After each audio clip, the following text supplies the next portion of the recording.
नमस्कार. न्यूज 18 लोकलच्या daily weather update या बुलेटिनमध्ये मी नारायण काळे आपलं स्वागत करतो.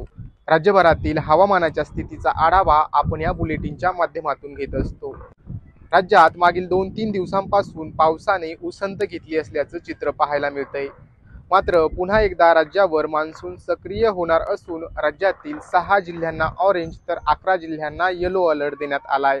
पुढील 24 तासांमध्ये राज्यात कोकण, मध्य महाराष्ट्रातील घाटमाथा आणि पूर्व विदर्भात पावसाचा जोर हा अधिक असणार आहे.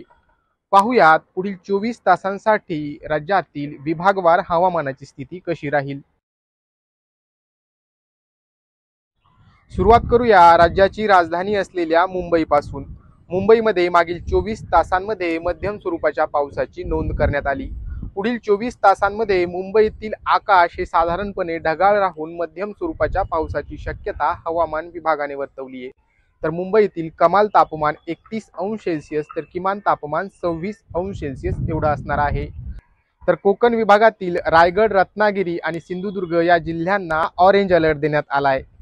मुंबई आणि कोकणातील हवामानाच्या स्थितीचा आढावा घेतल्यानंतर आता येऊयात पश्चिम महाराष्ट्राकडे.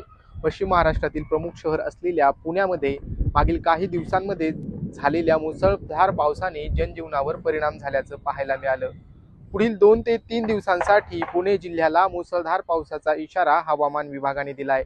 तसेच सातारा जिल्ह्यातील घाटमाथ्यावर देखील अतिमुसळधार पावसाचा इशारा देण्यात आलाय. कोल्हापूर जिल्ह्यामध्ये देखील मुसळधार पावसाचा इशारा हवामान विभागाने दिलाय. तर उत्तर मध्य महाराष्ट्रातील नाशिक, जळगाव, नंदुरबार आणि धुळे या जिल्ह्यांना देखील पावसाचा येलो अलर्ट हवामान विभागाने दिलाय. त्यामुळे इथे देखील मुसळधार पाऊस होऊ शकतो. तर मराठवाड्यातील हिंगोली आणि नांदेड या जिल्ह्यांना पावसाचा येलो अलर्ट दिलाय. तर इतर जिल्ह्यांमध्ये हलक्या ते मध्यम सरींची शक्यता हवामान विभागाने वर्तवली आहे. विदर्भातील गडचिरोलीला अतिमुसळधार पावसाचा इशारा देण्यात आलाय.